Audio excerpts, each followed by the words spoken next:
오늘 하나님께서 우리에게 주시는 말씀은 신약성경 요한복음 14장 21절에서 24절 말씀까지입니다. 여러분 갖고 계신 성경 신약 172면 되겠습니다. 우리 함께 사도 요한을 통해서 하나님께서 우리에게 주신 말씀으로 우리 다 함께 받기를 원합니다. 21절 말씀 같이 읽겠습니다. 나의 계명을 지키는 자라야 나를 사랑하는 자니 나를 사랑하는 자는 내 아버지께 사랑을 받을 것이요 나도 그를 사랑하여 그에게 나를 나타내리라. 가롯인 아닌 유다가 이르되 주여 어찌하여 자기를 우리에게는 나타내시고 세상에는 아니하려 하시나이까. 예수께서 대답하여 이르시되 사람이 나를 사랑하면 내 말을 지키리니 내 아버지께서 그를 사랑하실 것이요 우리가 그에게 가서 거처를 그와 함께 하리라. 나를 사랑하지 아니하는 자는 내 말을 지키지 아니하나니 너희가 듣는 말은 내 말이 아니요 나를 보내신 아버지의 말씀이니라. 아멘. 잠깐 기도하겠습니다. 사랑의 하나님, 또 새로운 한 주간을 시작하게 해주셔서 감사합니다. 먼저 하나님의 말씀을 듣고 이 말씀을 우리 삶의 지침으로 삼아서 하나님의 말씀의 능력을 체험하고 우리를 살게 하시는 하나님의 뜻을 드러내게 하여 주옵소서. 오늘도 주의 말씀을 들을 때 하나님의 음성을 듣게 하여 주시고 이 말씀을 실행하여서 하나님의 말씀의 능력과 역사가 믿음의 가정과 자녀들을 통해서 또 하는 모든 일들을 통해서 나타나게 하여 주옵소서. 예수님의 이름으로 기도드립니다. 아멘. 우리 옆에 계신 분이 서로 인사 나눕시다. 하나님 당신을 사랑하십니다. 하나님 당신을 사랑하십니다. 하나님 은혜가 함께하기를 원합니다. 하나님 은혜가 함께하기를 원합니다. 사람이 마음에 숨기고 있는데 그것을 더 숨길 수 없는 몇 가지가 있다고 그래요. 그 중에 하나가 사랑이랍니다. 사랑을 하면 그 사랑이 자연스럽게 드러난답니다. 또 감기에 걸려도 감기도 자연스럽게 드러나고 또 재채기도 자기 의지와 상관없이 드러난다 그럽니다. 사랑을 하면서 가끔 많은 사람들이 그런 생각을 해요. 그 사람이 나를 정말로 사랑해 할까, 사랑해 줄까 하는 의심을 되게 한대요. 여러분 사랑하면서 그런 생각해 본 적 있지 않습니까? 근데 사랑을 하면서 그런 의심이 들 때 그 마음을 지키는 심리 방어법 7가지를 소개를 하더라고요. 그 중에 하나가 사랑을 의심하는 것은 비정상이 아니다는 것. 왜 그런가? 사람이 누구나 다 스스로 상처 받을까 봐서 방어하는 본능이 있답니다. 그러니까 내가 먼저 사랑을 한단 말을 하다가 상대방이 그 반응을 해주지 않으면 괜히 나만 이상한 사람 돼서, 그래서 사랑을 의심하는 감정이 누구에게나 다 있다고 하는 거예요. 그 감정이 있기 때문에 그 감정의 뿌리가 바로 불안함과 자기보호 본능이랍니다. 그러니까 저 사람이 나를 사랑할까, 나는 사랑하는데 상대방이 나를 사랑할까 하는 그런 의심을 갖게 된대요. 두 번째는 불안감의 원인을 직면하라는 거예요. 가끔 연애하다가 배신을 당할 때 그런 기억이 있는 사람, 또 부모님이 서로 헤어져 가지고 그 부모님의 사랑을 받지 못할 때, 불안정한 애착의 경험이 있을 때 그 사람들의 마음에는 애매한 말이나 행동이 불신의 씨앗이 된다는 거예요. 그래서 현재에 영향을 준다는 겁니다. 또 하나는 과잉 해석은 관계를 망친다. 무슨 말이냐면 우리가 행동하는 거, 모든 행동들을 사랑의 잣대로 그것을 해석을 하면은 스스로가 지치게 되고 상대방도 부담이 된답니다. 자기가 하는 모든 행동을 사랑의 행동으로, 사랑의 잣대로 해석하지 말라는 것. 네 번째는 감정의 무게를 자신에게서 상대방을 옮기지 마라. 이게 무슨 말이냐면은 내가 이렇게 당신을 사랑하는데, 내가 이렇게 너를 사랑하는데 너는 왜 나를 모른 체 하냐, 그걸 못 알아주지 않느냐 하는 거예요. 내가 어떻게 사랑하는데, 이렇게 사랑하면서 삶이 힘든데 왜 너는 나를 알아주지 않느냐. 이건 그 모든 것들을 상대방에게 넘기고 있다는 거예요. 그래서 문제는 상대는 이 불안을 감지하지도 않고 책임질 수도 없다는 거예요. 감정은 누가 책임져야 돼? 내 자신이 책임져야 된다. 자기가 조절하고 그 감정을 받아들이는 것이 자신이어야 된다고 말합니다. 그렇지 않으면 작은 말이나 행동에 의해서 그 마음의 감정이 휘둘려지는 거예요. 내가 사랑하지 않으면, 내가 나를 사랑하지 않으면 상대가 나를 사랑해 줄 수 없다는 거예요. 사랑받는 것도 중요하지만 또 사랑하는 그 감정이 신뢰를 얻기까지, 그 신뢰라고 하는 건 하루아침에 생기지 않는다. 연애할 때도 계속해서 주고받으면서 뭘 쌓는 거예요? 사랑을, 신뢰를 쌓는 거거든. 그러면서 그 사람이 단번에 첫눈에 반했다, 뭐 그런 말을 하는데 그거는 외모를 보고 반한 거지, 그 사람의 마음과 삶을, 신뢰를 가지고 하는 건 아니죠. 근데 신뢰가 무너지면 사랑도 무너지고 깨지기 때문에 그렇습니다. 그런 사람들은 대부분 마지막에는 어떠냐면 떠날 준비하면서 만나는 경우도 있다는 거예요. 그래서 떠날 준비가 아니라 지킬 준비를 해라. 우리가 살아가면서 사람 마음에 의심이 깊어지면 깊어질수록 본능적으로 상처받기 전에 내가 떠나야지, 그런 마음을 갖는데, 그래서 사랑 이전에 자기를 지키는 연습을 하는 것이 필요하다. 누군가를 사랑하는 만큼 중요한 것은 자신을 보호하는 것이고, 또 내가 나를 얼마나 아느냐, 또 사랑하고 있느냐, 그것이 확신이 되어질 때 어떤 사람도 사랑하면서 그 사랑을 건강히 이어갈 수 있다고 하는 거예요. 자, 무엇인지 우리가 얻으려고 하는 노력을 많이 하는데 사실은 얻는 것보다 지키는 것이 더 어렵죠. 회사에 들어간 것도 어렵지만은 회사에 들어가서 그것을 오래 버티고 그 끝까지 퇴직할 때까지 있는 것도 더 어렵다는 거예요. 건강할 때 유지하는 거, 그것이 더 어렵습니다. 사람과 관계도 좋은 관계를 오랫동안 유지하는 것이 어려운 거예요. 그렇죠? 일순간에는 좋았다가 마음이 틀어지고 불편해지면은 그 관계가 오랫동안 지속하기 어렵다는 겁니다. 그래서 중요한 것은 사랑은 지키는 건데 그 사랑을 지키는 것이 어렵다고 하는 거예요. 왜 그렇습니까? 사랑도 끊임없이 시험을 받습니다. 그래서 사랑하면서 그 감정 소모가 굉장히 많아지는데 감정 소모가 적어야 건강한 사랑을 할 수 있다고 하는 겁니다. 다산 정약용 실학자가 이런 말을 합니다. 어른들이 알려준 지름길로만 다닌 아이는 어른 훗날에 어른으로 자라지 못하고 어린아이로도 남지 못한다 하는 말을 했어요.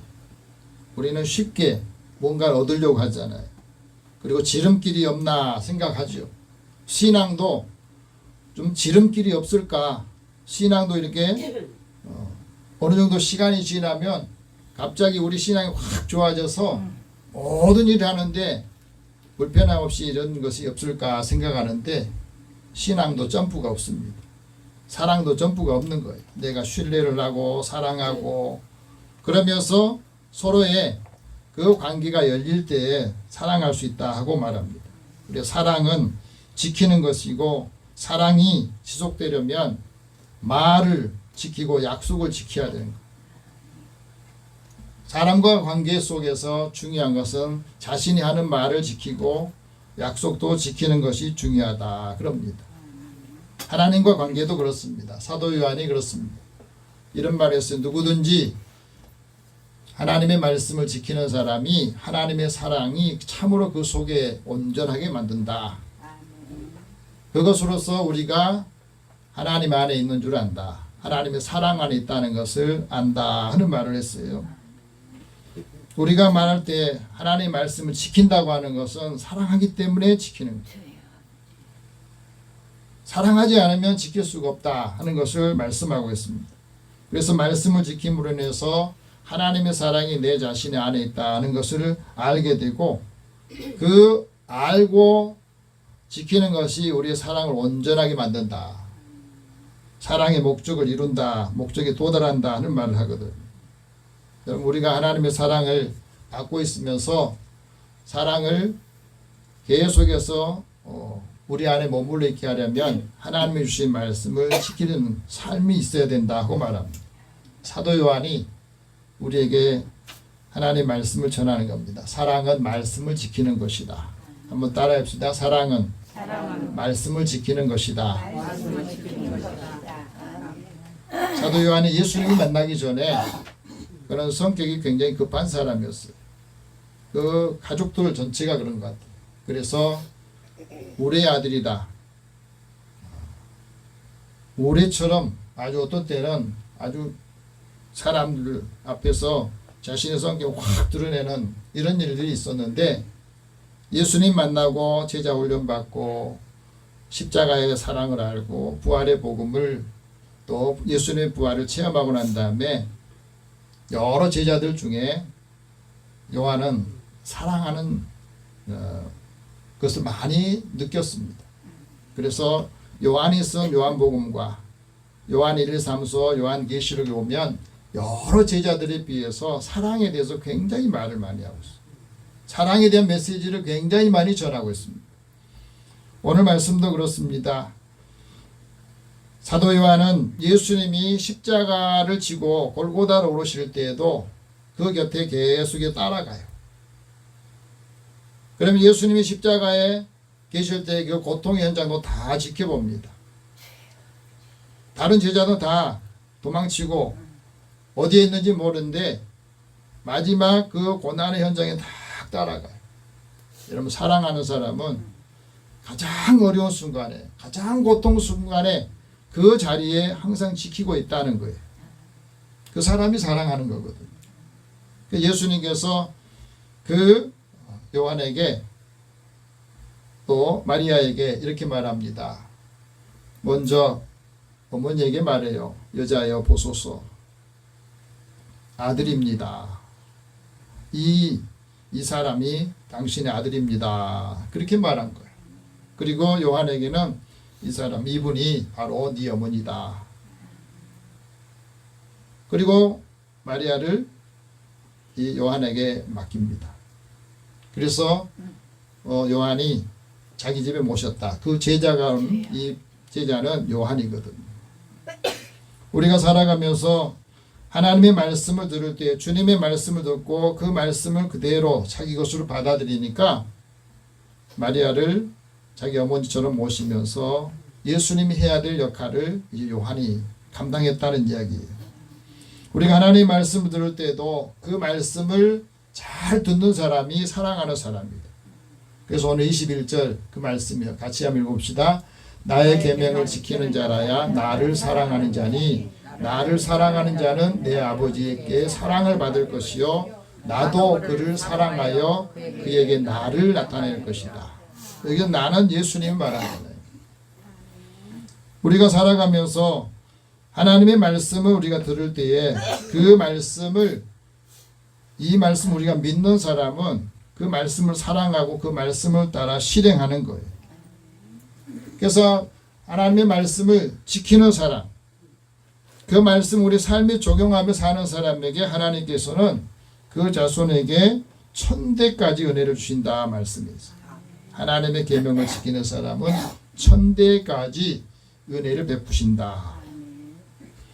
그래서 이 말씀을 우리가 듣고 나만 은혜를 받는 게 아니라 나 이후로 1000대까지 1000대면 얼마나 되겠습니까? 한 세대를 30년을 본다면 3000년이잖아요. 하나님의 은혜를 나를 통해서 하나님 말씀과 그 말씀을 지키는 사람에게 1000대까지 하나님께서 은혜를 베푸신다 약속하셨어요. 당시에 최고 율법학자였던 사울이 하나님의 말씀을 가지고 그 마음에 새기고 있었는데 그 하나님의 사랑을 잘 몰랐어. 그러니까 성경에 대해서는 많이 알았는데 그 성경 말씀을 가지고 다른 사람이 신앙생활을 이렇게 하나 저렇게 하나 그거에 대해서는 잘 지적해 줬지만 사랑으로 한 사람 한 사람 영혼이 하나님께로 인도하는 것은 부족했던 거예요. 그러니까 부활의 주님을 만나고 난 다음에 그는 하나님의 복음을 전할 때에 자신의 모든 것을 희생하면서 하나님의 복음을 전하면서 담대하게 말했어요. 내가 믿음을 지켰습니다. 내가 믿음을 지켰습니다. 내가 선한 싸움을 싸우고 나의 달력을 다 마치고 믿음을 지켰습니다. 그 후로는 나에게 면류관을 주십시오. 하나님 앞에 그 말씀을 했어요. 하나님 말씀을 듣고도 지키지 않은 사람은 거짓말쟁이라고 그랬어요. 자, 우리가 예수를 믿고 난 다음에 그 말씀을 우리가 들으면서 왜 삶이 안 달라질까? 왜 나는 성격이나 삶이 안 바뀔까? 말씀이 내 안에서 하나님의 그 능력으로 변화되지 않기 때문에 그런 거거든요. 하나님께서 선택한 사람에게 말씀합니다. 너희는 내 계명을 지켜 행하라. 왜 이 계명을 지키라고 했느냐? 계명을 지키는 자가 나를 사랑하는 것이다. 하나님을 사랑하는 사람은 하나님의 말씀을 지키는 사람이라는 거예요. 그래서 이 계명을 지킬 때에 하나님께서는 아름다운 땅에서 누리게 하시고 그의 후손에게도 그 영향을 끼쳐서 영원한 기업이 되게 하실 것이다 말씀하셨거든요. 이 말씀을 자신의 삶의 기업으로 삶 유대인들은 그래서 지금까지도 계속해서 이 말씀을 지키고 살아가요. 그 사람들은 하나님께 언약을 받고 하나님 긍휼을 베푸시고 또 하나님의 계명을 지키라고 하는 것은 그 계명이 순결해서 우리의 눈을 밝게 해주신다. 그러니까 세상이 혼탁한 세상 속에서도 영안이 열리고 영의 눈이 열리면서 하나님의 은혜를 찬양하면서 하나님의 세계와 진리를 보게 된다 하고 말합니다. 그래서 지각을 갖고 하나님께서 하시고자 하는 일들 감당해서 늘 우리의 삶의 자리에서 찬양한다 하는 말씀하거든요. 사도 바울도 예수님 만나고 난 다음에 에베소 교회 성도들 향해서 이런 기도를 드렸습니다. 너희 마음의 눈을 밝혀서 하나님이 왜 부르셨는지 그 소망을 알게 하시기를 원한다. 하나님 나를 왜 예수 믿게 했지? 하나님께서 왜 나에게 은혜를 주시는 거지? 그것을 알기를 원했다는 거예요.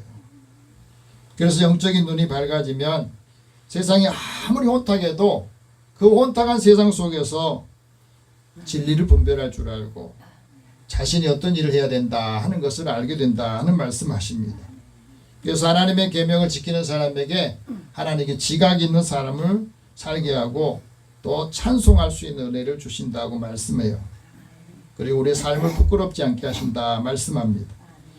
하나님 계명에서 떠나는 사람은 하나님께서 그를 꾸짖으시고 그 말씀에 붙들어 살게 하신다 말씀합니다.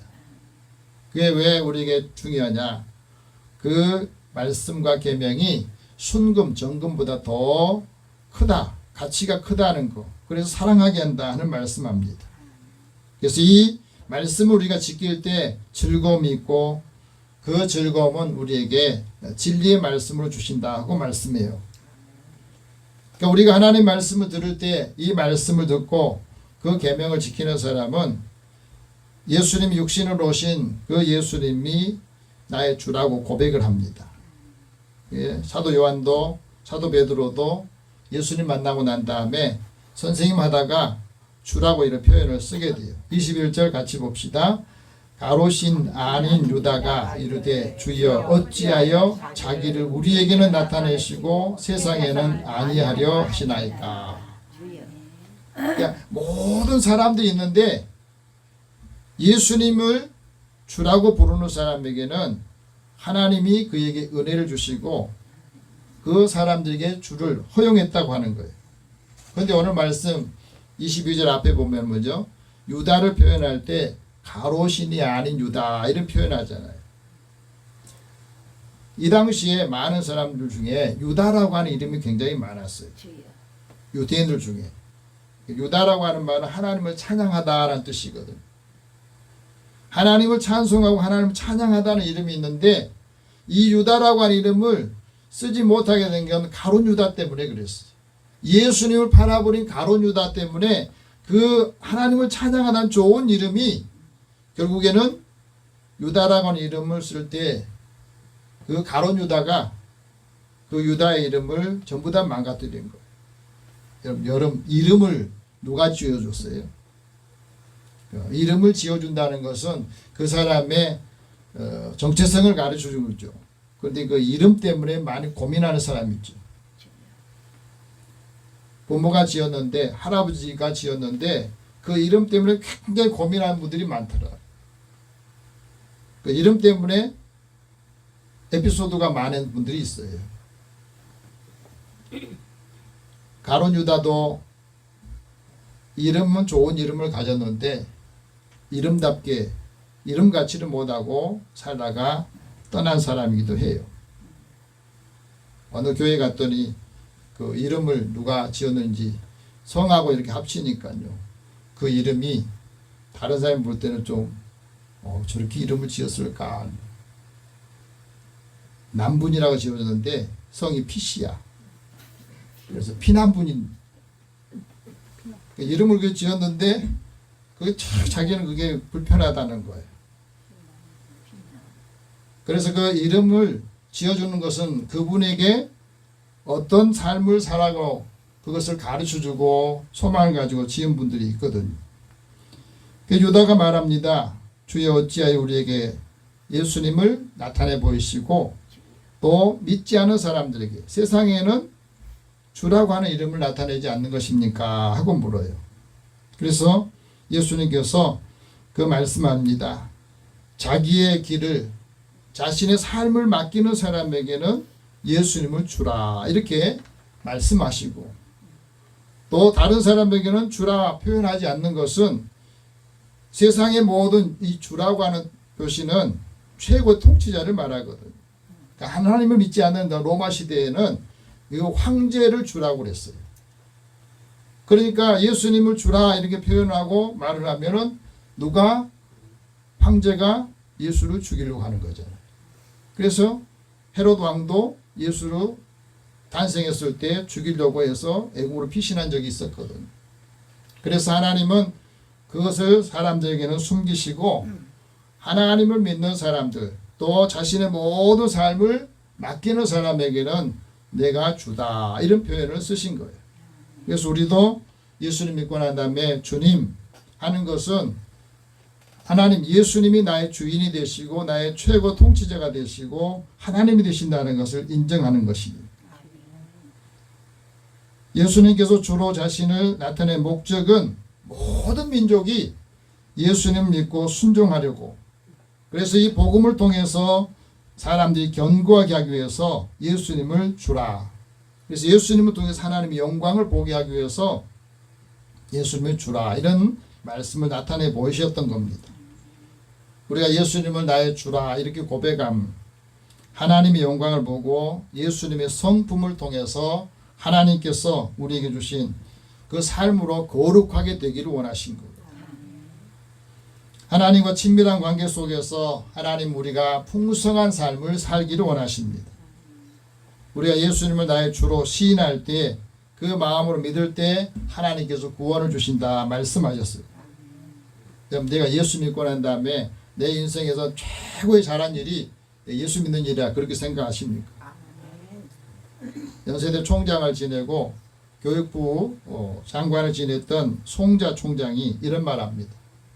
내가 세상에서 가장 잘한 일이 예수 믿는 것이다. 그런데 기왕 예수를 믿으려면 철저하게 기독교인이 되어보자. 그래서 철저하게 기독교인이 되고 났더니 하나님께서 총장도 되게 해주시고 교육부장도 되게 해서 많은 젊은이들을 가르치게 됐는데 그 학생들한테 늘 이런 말을 했대요. 기획했을 때마다 하나님을 위해서 큰 일을 해봐라. 그리고 큰 기대를 가져라. 하나님을 위해서 큰 일을 하고 큰 기대를 가질 때 하나님께서 그 기대만큼 큰 일을 하게 하시더라는 이야기예요. 우리가 살아가면서 하나님을 위해서 큰 일을 하고 큰 기대를 가진 사람에게 하나님께서는 그 일들을 이기게 하시고 승리하게 하시더라는 것을 가르쳐주고 말해줍니다. 여러분, 예수님을 주로 믿는 사람을 통해서 하나님께서는 각처에서 그리스도로 하는 냄새를 나타내게 하신다는 거예요. 우리가 살아가면서 모든 일에 모든 피조물들에는 그 나름의 그 냄새가 있습니다. 예수 믿는 사람에게는 예수 냄새가 나야 돼요. 그리스도로 하는 냄새가 나야 되잖아요. 하나님 앞에 드리는 이 번제물을 통해서 하나님 앞에 드리는 것들이 향기로운 냄새가 나는데 그게 화제라고 그래요. 태워서 드리는 거. 화제를 드리는 사람은 하나님 앞에 향기로운 냄새가 난다. 그래서 우리는 예수 냄새가 나야 됩니다. 사람에게도 냄새가 나요. 사람하고 생선은 3일만 지나면 냄새가 난다고 그러잖아요. 같이 있어 보면. 예수 냄새가 나야 사람들이 예수님의 향기를 통해서 예수님을 알게 된다 하고 말한 거예요. 막달라 마리아가 자신의 가장 소중하게 여겼던 향유 한 나드 한 옥합을 가지고 예수님 깨뜨려 가지고 예수님 머리에 부었어요. 그랬더니 그 향기의 냄새가 온 집안에 가득했다는 거예요. 이 말은 뭐냐면 자기가 가장 소중한 것을 깨야 깨뜨려서 거기에 내놓을 때에 거기에 향기가 있다는 것을 말해주고 있습니다. 그것을 예수님께서는 기념하겠다 말씀하시거든. 예수님의 냄새가 나는 사람이 어떻게 살아가느냐? 자기 손으로 수고하여서 그 선한 일을 감당하고 또 말을 할 때도 듣는 사람에게 은혜가 끼치게 하는 거예요. 여러분, 우리가 말할 때는 말하는 사람의 위주가 아니라 듣는 사람의 위주가 돼야 됩니다. 이 말이 다른 사람에게는 어떻게 영향을 끼치고 그 사람에게 어떤 은혜를 끼치는가 생각하면서 말을 하라는 거죠. 그래서 예수님을 믿는 사람은 그 말을 하면서 함께 그 마음의 기쁨이 충만하게 한다 하는 말씀합니다. 가룟 유다가